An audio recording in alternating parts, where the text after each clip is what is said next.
ಒಂದು ಕಡೆ ರಾಜ್ಯದ ಉಪಮುಖ್ಯಮಂತ್ರಿ ಡಿ.ಕೆ. ಶಿವಕುಮಾರ್ ಗ್ಯಾರಂಟಿ ಯೋಜನೆಗಳು ನಮ್ಮ ಸರ್ಕಾರಕ್ಕೆ ಹೊರೆ ಆಗ್ತಾ ಇದೆ ಅಂತ ಹೇಳ್ತಾ ಇದ್ರೆ, ಇನ್ನೊಂದು ಕಡೆ ಲೋಕೋಪಯೋಗಿ ಸಚಿವ ಸತೀಶ್ ಜಾರಕಿಹೊಳಿರವರು ನಮ್ಮ ಇಲಾಖೆಯಲ್ಲಿಯೂ ಕೂಡ ಕಮಿಷನ್ ನಡೀತಾ ಇದೆ ಅಂತ ಒಪ್ಕೋತಾರೆ. ಮತ್ತೊಂದು ಕಡೆ ವಾರ್ಷಿಕ ರಸ್ತೆ ನಿರ್ವಹಣಾ ಹೆಸರಿನಲ್ಲಿ ತಮ್ಮ ವ್ಯಾಪ್ತಿಗೆ ಸೇರಿದ ಕೆಲವು ರಸ್ತೆಗಳ ಗುಂಡಿಗೆ ಜಲ್ಲಿ ತುಂಬಿ ಡಾಂಬರ್ ಹಾಕಿ ಸರ್ಕಾರದ ಅನುದಾನವನ್ನು ವೇಸ್ಟ್ ಮಾಡುತ್ತಾ ಸಾರ್ವಜನಿಕರ ಕಣ್ಣಿಗೆ ಮಣ್ಣೆರಚುತ್ತಿರುವುದು ಇನ್ನೊಂದು ಕಡೆ. ಅಂತೆಯೇ ಮೇಲಿನ ಅನುದಾನದಲ್ಲಿ ವಾರ್ಷಿಕವಾಗಿ ಸುರಿಯುವ ಲಕ್ಷಾಂತರ ರೂಪಾಯಿಗಳು ಯಾರ ಜೇಬಿಗೆ ಸೇರುತ್ತಿದೆ ಯಾರಿಗೆ ಗೊತ್ತು.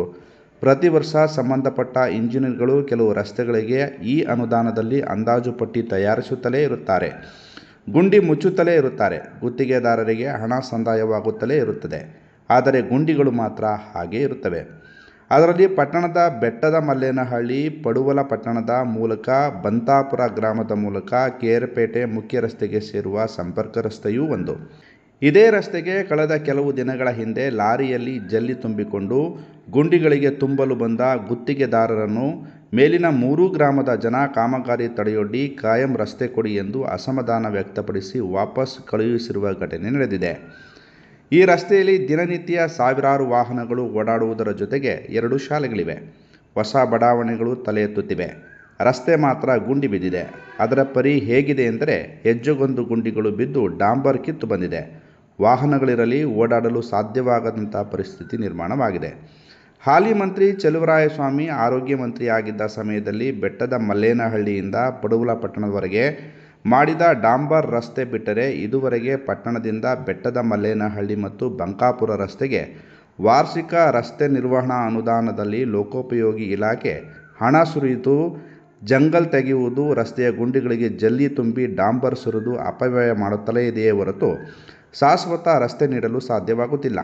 ಸುರೇಶ್ ಗೌಡರ ಕಾಲದಲ್ಲಿಯೂ ಇದೇ ರಸ್ತೆಗೆ ಹಣ ಸುರಿದಿದ್ದಾಗಿ ಕೇಳಿಬರುತ್ತಿದೆ. ಕಳೆದ 20 ವರ್ಷಗಳಿಂದ ಇದೇ ರಸ್ತೆಗೆ ವಾರ್ಷಿಕ ರಸ್ತೆ ನಿರ್ವಹಣಾ ಕಾಮಗಾರಿಗೆ ಎಷ್ಟು ಹಣ ಬಿಡುಗಡೆಯಾಗಿರಬಹುದು? ಅದೇ ಹಣದಲ್ಲಿ ಉತ್ತಮ ರಸ್ತೆ ನೀಡಬಹುದಾಗಿತ್ತು. ಈ ಅನುದಾನದ ಹಣ ಎಲ್ಲಿ, ಯಾರ ಜೇಬು ಸೇರುತ್ತದೆ ಎಂಬುದನ್ನು ಯಾರು ಹೇಳಬೇಕು? ಮತ್ತೊಂದು ವಿಷಯವೇನೆಂದರೆ, ಯಾರೂ ಓಡಾಡದ ರಸ್ತೆಯಲ್ಲಿ ಎಚ್. ಸಿ. ಮಹದೇವಪ್ಪ ಲೋಕೋಪಯೋಗಿ ಇಲಾಖೆಯ ಸಚಿವರಾಗಿದ್ದ ಸಮಯದಲ್ಲಿ 2 ಕೋಟಿ ರೂಪಾಯಿಗಳ ವೆಚ್ಚದಲ್ಲಿ ನಿರ್ಮಾಣಗೊಂಡು ಇದುವರೆಗೆ ಉದ್ಘಾಟನೆಗೊಳ್ಳದ ಪ್ರವಾಸಿ ಬಂಗಲೆಯೊಂದರ ನಿರ್ವಹಣೆಗೆಂದು 40 ಲಕ್ಷ ರೂಪಾಯಿಗಳ ಅನುದಾನವನ್ನು ನೀಡಬೇಕೆಂದು ಉಪವಿಭಾಗ ಕೇಳಿದೆ ಎಂಬ ಗುಸುಗುಸು ಕೂಡ ಕೇಳಿಬರುತ್ತಿದೆ. ಬೆಡದನಹಳ್ಳಿಯವರು ಗ್ರಾಮದವರು ಪಡ್ಲದ ಮೇಲೆ ಹಾಸಿ ಗಂಗ ಸಮುದ್ರದ ರೋಡ್ಗೆ ಗೊಲ್ರಳ್ಳಿ ಗೇಟಿಗೆ ಸೇರುತ್ತೆ. ಇದು ಮುಖ್ಯ ರಸ್ತೆಗೆ ಸೇರುತ್ತೆ. ಇದು ಸರ್ ಪರ್ಮನೆಂಟ್ ರಸ್ತೆ ಇಲ್ಲ.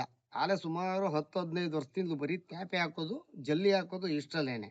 ಈ ದುಡ್ಡನ್ನ ನಮ್ಮ ತೆರಿಗೆ ಹಣ ಆಗಿರ್ಬೋದು, ಇನ್ನೊಂದು ಆಗಿರ್ಬೋದು, ಆ ದುಡ್ಡನ್ನ ಅಧಿಕಾರಿಗಳೇ ಆಗ್ಲಿ ಇನ್ನೊಂದು ಯಾರು ಈ ಸಂಬಂಧಪಟ್ಟ ಏನ್ ಬಳಸ್ಕೋತಾವ್ರೆ ಅಂತ ಗೊತ್ತಾಗ್ತಾ ಇಲ್ಲ ನಮ್ಗೆ. ನಮ್ ಪರ್ಮನೆಂಟ್ ರಸ್ತೆನ ಅಲ್ಲಿ ಇನ್ನೂ 10-15 ವರ್ಷದಿಂದ ಏನೂ ಮಾಡಿಲ್ಲ. ಇಲ್ಲಿ ಒಂದು ಗಾಡಿ ಹೋಯ್ತು ಅಂದ್ರೆ ಧೂಳು ತುಂಬ್ಕೋತದೆ, ಅಕ್ಕಪಕ್ಕ ಮನೆ ಒಳಗೆ ತುಂಬ್ಕೋತದೆ. ನಮ್ಮವೆಲ್ಲ ಹಂಚಿನ ಮನೆ ಆಗಿರೋದ್ರಿಂದ ಧೂಳು ಜಾಸ್ತಿ. ಅದು ಅಲ್ದೇನೆ ಇಲ್ಲಿ ಆರೋಗ್ಯವಾಗಿ ಮಕ್ಕಳಿಗೆ, ಸಣ್ಣ ಮಕ್ಕಳುಗಳು ಆರೋಗ್ಯ ಹದಗೆಡ್ತಾ ಇದೆ. ಇದಕ್ಕೆ ಸಂಬಂಧಪಟ್ಟ ಅಧಿಕಾರಿಗಳು ಅದರಲ್ಲಿ ಏನ್ ಬಳಸ್ಕೋತಾವ್ರೆ ಅಂತ ನಮ್ಗಂತೂ ಅರ್ಥ ಆಗ್ತಾ ಇಲ್ಲ. ಇದ್ರಲ್ಲಿ ಬರುವಂತ ಹಣನ ಯಾರು ಬಳಸ್ಕೋತಾರೋ, ದುರುಪಯೋಗ ಪಡಿಸ್ಕೋತಾರೋ ಅಂತ ಇದಕ್ಕೆ ಸಂಬಂಧಪಟ್ಟ ಅಧಿಕಾರಿಗಳಿಗೆ ಇದಕ್ಕೆ ಉತ್ತರ ಕೊಡ್ಬೇಕು ನಮ್ಗೆ. ಈ PWD ಅಧಿಕಾರಿಗಳು ಈ ವರ್ಷಕ್ಕೊಂದ್ಸಲಿ ಇದ್ರ ಸಂಬಂಧಪಟ್ಟಂಗೆ ಇಷ್ಟು ಹಣ ಅಂತ ಬಿಡುಗಡೆ ಮಾಡ್ಕೋತಾರಲ್ಲ, ಆ ದುಡ್ಡನ್ನ ಏನ್ ಮಾಡ್ತಾವ್ರೆ ಏನು ಅಂತ ಗೊತ್ತಿಲ್ಲ. ಈ ತೆರಿಗೆ ಹಣನ ಇವ್ರು ಯಾರು ಹೊಟ್ಟೆ ತುಂಬಿಸ್ಕೋತಾವ್ರೆ ಅಂತ ಗೊತ್ತಾಗಿಲ್ಲ. ಅಧಿಕಾರಿಗಳು ತುಂಬಿಸ್ಕೋತಾವ್ರೋ ಇಲ್ಲ ಬೇರೆಯವ್ರು ತುಂಬಿಸ್ಕೋತಾವ್ರೋ ಅಂತ ನಮಗಂತೂ ಗೊತ್ತಾಗ್ತಾ ಇಲ್ಲ ಸರ್. ಇದ್ರ ಬಗ್ಗೆ ಈ ತ್ಯಾಪೆ ಹಾಕೋದು ಅಲ್ಪ ಸ್ವಲ್ಪ ಅದನ್ನು ಕ್ಲಿಯರ್ ಆಗಿ ಮಾಡೋದಿಲ್ಲ. ಎಲ್ಲೋ ಒಂದಿಷ್ಟು ಹಾಕೋದು, ಅದು ಗುಂಡಿ ಮುಚ್ಚೋದು, ಹೊಂಟೋಗೋದು. ಇದರಿಂದ ಯಾರು ಹೊಟ್ಟೆ ತುಂಬ್ತಾ, ನಮ್ಮ ಜನಸಾಮಾನ್ಯರಿಗಂತೂ ಆಗ್ತಾ ಇಲ್ಲ ಇದು ಉಪಯೋಗ. ಯಾರೋ ಅಧಿಕಾರಿಗಳದೋ ಇನ್ನೊಂದು ಬೇರೆ ಸಂಬಂಧಪಟ್ಟವ್ರದ್ದು ಹೊಟ್ಟೆ ತುಂಬ್ತಾ ಇರ್ಬೋದು ಅಂತ ನಮ್ಮ ಅಭಿಪ್ರಾಯ ಸರ್. ನಾಮಗಲದಿಂದ ಸರ್ ಬೆಟ್ಟದನಹಳ್ಳಿವರೆಗೂ ಮುಖ್ಯ ರಸ್ತೆ ಅನುಮೋದನೆ ಆಗಿದೆ ಸರ್. ಹಿಂದೂ ಆಗಿತ್ತು. ಈ ನಾಮಗಲದಿಂದ ಬೆಟ್ಟದನಹಳ್ಳಿವರೆಗೂ ಮುಖ್ಯ ರಸ್ತೆವರೆಗೂ ಅಂತ ಇದರಿಂದ ತೆರಿಗೆ ವರ್ಷಕ್ಕೊಂದ್ಸಲ ಇಷ್ಟು ಅಂತ ಬಿಡುಗಡೆ ಮಾಡ್ತಾರಲ್ಲ ಸರ್ ದುಡ್ಡು, ಅದೆಲ್ಲಿಗೆ ಹೋಯ್ತಾ ಇದೆ, ಯಾರು ಬಳಸ್ಕೋತಾವ್ರೆ ಏನು ಅಂತ ನಮ್ಗೆ ಅರ್ಥ ಆಗ್ತಾ ಇಲ್ಲ. ಇದು ಪಟ್ಟಕ್ಕೆ ಸಂಬಂಧಪಟ್ಟ ಅಧಿಕಾರಿಗಳು ಇದಕ್ಕೆ ಉತ್ತರ ಕೊಡ್ಬೇಕು ಸರ್. ಬೆಟ್ಟದನಹಳ್ಳಿ ಮತ್ತೆ ಪಡುವಲಪಟ್ಟಣ, ಬಂಕಾಪುರ, ಗೊಲ್ದಳ್ಳಿ ಇದಕ್ಕೆ ಸಂಬಂಧಪಟ್ಟಂತೆ ನಾಗಮಲದಿಂದ ಬಂಕಾಪುರ ಗೇಟ್ ವರ್ಗುನು ಇದು ಮುಖ್ಯ ರಸ್ತೆಗೆ ಸೇರ್ತದೆ. ಇದು NH ಗೆ ಅಟ್ಯಾಚ್ ಆಗುತ್ತೆ. ಬಟ್ ಇಲ್ಲಿ ಏನ್ ಮಾಡ್ತಾ ಇದಾರೆ ಅಂತಂದ್ರೆ ಹೆಚ್ಚು ಕಮ್ಮಿ ಒಂದು 15 ವರ್ಷ 20 ವರ್ಷದಿಂದನೂ ಬರೀ ಮೇಂಟೈನ್ ಮಾಡ್ತಾ ಇದಾರೆ. ಒಂದ್ 10-20 ಗುಂಡಿ ಮುಚ್ಚೋದು, ಗುಂಡಿ ಮುಚ್ಚಿ ಅವರು ಒಂದ್ 10 ಲಕ್ಷ ಅದಕ್ಕೆ ಒಂದ್ 10 ಲಕ್ಷ ಬಿಲ್ ಮಾಡ್ಕೊಳ್ಳೋದು. ಅಧಿಕಾರಿಗಳು ತಿಂತಾರೋ ಈ ತರ ಬೇರೆ ತಿಂತಾರೋ ಅದು ಸರಿ ಕನ್ಫರ್ಮ್ ಆಯ್ತಾರ ನಮ್ಗೆ. ಇಲ್ಲಿ ಅದು ಯಾವುದೇ ಅಧಿಕಾರಿ ನಾವು ಆಗ್ಲೇ ನೀವು 2-3 ಸಾರಿ ನಾವು ಇಲಾಖೆಗೆ ಹೋಗಿ ಹೇಳಿ ಬಾಯಿ ಮಾತಿಗೆ ಹೇಳಿದ್ರುವೆ ಮಾಡಿಸ್ತೀವಿ ಅಂತ ಅಂದ್ರು. ನಾಗ್ಲೇ ಒಂದ್ಸರಿ ನಾವು ಗುಂಡಿ ಬಿಚ್ಚುವಾಗ ನಾನೇ ವಿರೋಧ ಮಾಡಿದೆ. ಸರಿ ಮುಚ್ಚಲ್ಲ ಅಂದಿದ್ಕೆ ಅವ್ರು ನಮ್ಗೇನೆ ಕಾಂಟ್ರಾಕ್ಟರು ರಿಟರ್ನ್ ಮಾತಾಡಿರು. ನೀವೇನ್ ಕೇಳಕ್ಕೆ ಅಂತೆಲ್ಲ ಮಾತಾಡಿದ್ರು. ಅವೆಲ್ಲ ಗಲಾಟೆ ಆಗಿ ಸುಮ್ನಾಗಿದ್ವಿ ಆಗ್ಲೇ ಒಂದು 2 ವರ್ಷದ ಹಿಂದೆ. ಈಗ ಈ ಸಾರಿ ಏನ್ ಮಾಡಿದಾರೆ, ಈಗ ಒಂದು 15-20 ಹಿಂದೆ 10 ಲಕ್ಷ ರೂಪಾಯಿ ಮೇಂಟೆನೆನ್ಸ್ ಅಂತ ಬಿಡುಗಡೆ ಮಾಡ್ಬಿಟ್ಟು ಒಂದ್ 4 ಗುಂಡಿನ ತ್ಯಾಪೆ ಮುಚ್ಚಿಬಿಟ್ಟು ಹೋಗೋಣ ಅಂತ ಪ್ಲಾನ್ ಮಾಡಿದ್ರು ಇವ್ರು ಆಗ್ಲೇನೆ ದುಡ್ಡು ಮಾಡಕ್ಕೆ. ಈಗ ನಾವೆಲ್ಲ ಗ್ರಾಮಸ್ಥರುಗಳು ಮತ್ತೆ ನಾಗಮಂಗಲ ಗ್ರಾಮಸ್ಥರೆಲ್ಲ ಸೇರ್ಕೊಂಡು ನಮ್ಗೆ ಪರ್ಮನೆಂಟ್ ರಸ್ತೆ ಬೇಕು, ನಿಮ್ಗೆ ತ್ಯಾಪೆ ಮುಚ್ಚೋದ್ ನಮ್ಗೆ ಬೇಕಿಲ್ಲ ಅಂತ ವಾಪಸ್ ಕಳ್ಸಿದೀವಿ. ದಯಮಾಡಿ ಈ ದುಡ್ಡನ್ನ ಏನ್ ಮಾಡ್ತಿದ್ದೀರಿ ಏನ್ ಬಿಡ್ತಿದ್ದೀರಿ ಅಂತ ನಮ್ಗೆ ಗೊತ್ತಾಯ್ತಲ್ಲ. ಎಲ್ಲ ನಮ್ಮ ಮುಖ್ಯ ರಸ್ತೆಗೆ ನೀವು ಅನುಕೂಲ ಮಾಡ್ಕೊಡ್ತಾ ನಾವು ಅಧಿಕಾರಿಗಳನ್ನ ಕೇಳ್ಕೊತಾ ಇದೀವಿ. ಇದು ನಾಗಮಂಗಲ ಮತ್ತು ಪಡವಲಪಟ್ಟಣ ಮುಖ್ಯ ರಸ್ತೆ.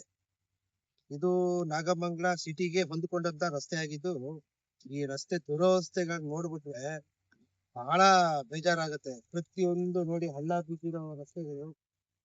ಇಲ್ಲಿ ರೋಟ್ರಿ ಶಾಲೆ ಇದೆ, ಮತ್ತೆ ಬೆಟ್ಟದ ಮಣ್ಣನಹಳ್ಳಿಯಲ್ಲೂ ಒಂದು ಚುಂಚನಗಿರಿಗೆ ಸಂಬಂಧಪಟ್ಟ ಒಂದು ಹೈಸ್ಕೂಲ್ ಇದೆ. ಪ್ಲಸ್ ಅಲ್ಲಿಂದ ಮುಂದೆ ಹೋಗ್ತಿದ್ದಂಗೆ ಅರೆಬಸವೇಶ್ವರ ದೇವಸ್ಥಾನ ಇದೆ, ಒಳ್ಳೊಳ್ಳೆ ದೇವಸ್ಥಾನಗಳ ಮತ್ತೆ ಬ್ರಹ್ಮ ದೇವಸ್ಥಾನ ಇದೆ. ಬೆಂಗಳೂರು, ಮೈಸೂರು ಆ ಕಡೆಯಿಂದೆಲ್ಲ ಸುಮಾರು ಜನ ಬರ್ತಾರೆ.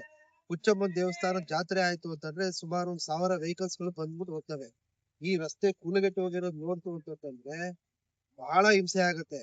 ನಮ್ಗೆ ನಿಜವಾಗ್ಲೂ ಬೇಜಾರಾಗ್ತಿರೋದು ಏನು ಅಂದ್ರೆ, ಮೇಂಟೆನೆನ್ಸ್ ಅಂತ ಅನ್ಬಿಟ್ಟು ಅಂತ ಹೇಳಿ ಲಕ್ಷಾಂತರ ರೂಪಾಯಿ ಸರ್ಕಾರದಿಂದ ರಿಲೀಸ್ ಆಗಿದೆ ಅಂತ ಕೇಳಿದೀವಿ. ನಮ್ಗೆ ಅದ್ರ ಬಗ್ಗೆ ಇನ್ನು ಮಾಹಿತಿ ಇಲ್ಲ. ನಿರ್ವಹಣಾ ವೆಚ್ಚದಲ್ಲಿ ಲಕ್ಷಾಂತರ ರೂಪಾಯಿ ಬಿಡುಗಡೆ ಆಗ್ತಿದೆ ಅಂತ ಕೇಳಿದೀವಿ. ಆದ್ರೆ ರಸ್ತೆ ಮಾತ್ರ ಯಾವುದೇ ಕಾರಣಕ್ಕೂ ಸರಿ ಹೋಗಿಲ್ಲ. ನಮಗೆ ನೀವು ತ್ಯಾಪೇದಾರಿ ಮಾಡುವಂತ ರಸ್ತೆನ ದಯವಿಟ್ಟು ಕೊಡಬೇಡಿ, ಪರ್ಮನೆಂಟ್ ಆಗಿ ಒಂದು ರಸ್ತೆ ಕೊಡಿ.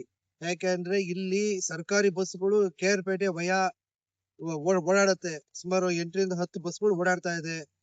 ಬೆಟ್ಟದ ಮಣ್ಣಲ್ಲಿ ಅಲ್ಲಿಂದೆಲ್ಲ ವಿದ್ಯಾರ್ಥಿಗಳೆಲ್ಲ ಪಾಠ ಕಲಿಯೋದಕ್ಕೆಲ್ಲ ಬರ್ತಾರೆ. ಈ ರೀತಿ ಕೂಲಗೆಟ್ಟ ರಸ್ತೆಗಳನ್ನ ಇಟ್ಟುಕೊಂಡು ಹೇಗೆ ನಾವು ಇದ್ ಮಾಡಕ್ ಸಾಧ್ಯ ಆಗತ್ತೆ? ನಾವು ಇಲ್ಲಿ ರಸ್ತೆಯಲ್ಲಿ ಬಂದು ಏನಾಗಿದೆ, ಕಣ್ಣಿಗೆ ಧೂಳು ತೂತು ಬಿದ್ದು ನಾವು ದಿನಾಗ್ಲೂ ಐ ಡ್ರಾಪ್ಸ್ ಹಾಕುವಂತ ಸ್ಥಿತಿನ ಆಗಿದೆ. ನೆನ್ನೆ ರಾತ್ರಿ ತಾನೇ ತುಂಬಾ ದೊಡ್ಡ ಹಳ್ಳ ಬಿದ್ದಿತ್ತು ಅಂತ ನಾನೇನೆ ಗುಂಡಿ ಮುಚ್ಚಿದೀನಿ. ಈ ರೀತಿ ಕೂಲಗೆಟ್ಟ ವ್ಯವಸ್ಥೆ ನಿಜವಾಗ್ಲೂ ನಮ್ಮ ಇದಕ್ಕೆ ಅವಶ್ಯಕತೆ ಇಲ್ಲ. ದಯವಿಟ್ಟು ಏನಾದ್ರು ಮಾಡಿ ಒಂದು ಪರ್ಮನೆಂಟ್ ಸೊಲ್ಯೂಷನ್ ಕೊಡಿ.